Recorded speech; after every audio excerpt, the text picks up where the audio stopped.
Am I the a-hole for only wanting a relationship with my grandson and not his half-sister? This has been weighing on me for a while, and I never imagined I'd be one of those people posting here. But recent events have left me wondering if I really am the villain in this situation.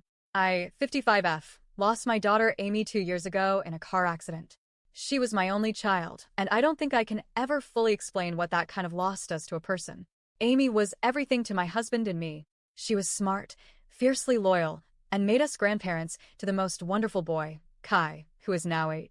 Amy was married to Daniel, 33M, and while he and I weren't always close, we tried to have a civil and respectful relationship, especially for Kai's sake. After Amy died, we did everything we could to keep a stable presence in Kai's life. We were there for every school event, every birthday, every holiday. We'd have him sleep over on weekends, take him on little trips, read him bedtime stories like Amy used to. It helped us all cope. For a while, it felt like we were healing slowly. About a year after Amy passed, Daniel introduced us to his new girlfriend, Hannah. She seemed fine, a bit reserved. We didn't judge Daniel for moving on. Grief is complicated, and we understand that everyone processes it differently. But I'd be lying if I said it wasn't hard to see someone else step into a maternal role in Kai's life. Fast forward to May of this year, Daniel and Hannah had a baby girl. Now, this is where things get complicated. We didn't go to the baby shower. It wasn't out of spite, it was just too painful. We were barely holding it together at the time. Seeing people celebrate the birth of another child when we're still grieving the one we lost, it just felt wrong. We didn't buy gifts. We didn't visit at the hospital. And yes, we were taking care of Kai during Hannah's labor, and he wasn't allowed in the hospital anyway, but Daniel expected us to take turns visiting the baby. He called the baby our new granddaughter. That caught me completely off guard. I don't say this to be cruel, but I don't see Hannah's daughter as my granddaughter. She is not Amy's child. I have nothing against the baby herself.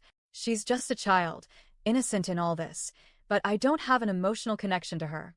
Amy was our only child. Kai is our only grandchild. That's just how we feel. Daniel confronted us shortly after the baby's birth. He was upset. He said, "Why should Kai be the only one to get grandparents? You should be happy to have even more grandchildren." My husband calmly told him that while we'd always be kind to his daughter, Kai was our grandchild.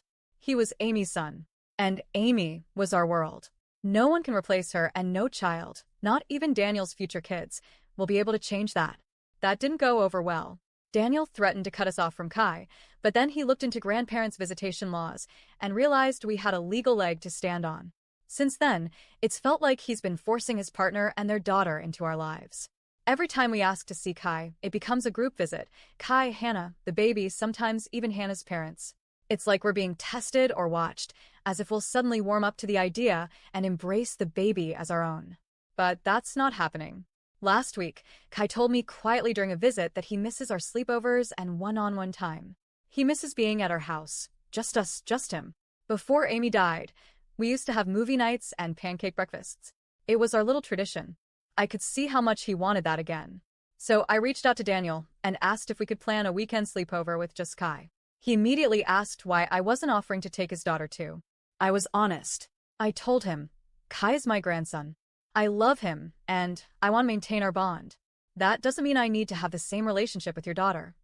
He got really quiet. Then he asked me outright, "So, you only want a relationship with Kai, and not my daughter?" I didn't dance around it.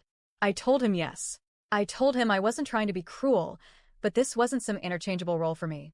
Kai is a part of Amy. His smile, his laugh, his little quirks, they all remind me of her. That connection matters. I can't force myself to feel the same way about someone else's child. Daniel erupted. He said it wasn't fair, that I was punishing his daughter for being born, that I was selfish and emotionally stunted. He ranted for a while. I sat there and listened because I felt like I owed him that much. Then he said something that really cut deep. "Fine, you win. Kai wants to be with you anyway, without the rest of us. So enjoy your little victory. But just remember this. One day my daughter, and any future kids, will grow up knowing they were never good enough for you. And I hope you can live with that." It hurt. A lot. And yet he brought Kai for the sleepover. Just Kai. We played board games, watched his favorite movie for the 100th time, made pancakes just like Amy used to. He was so happy. The next morning, he hugged me tighter than he has in months. Daniel came to pick him up and barely said a word to me. He's made it clear he thinks we're terrible people. that we're being cold, petty, even discriminatory. But we're not shutting his daughter out to be mean. We're just still grieving. And we're trying to hold on to the last piece of Amy that we have. So, am I the a hole?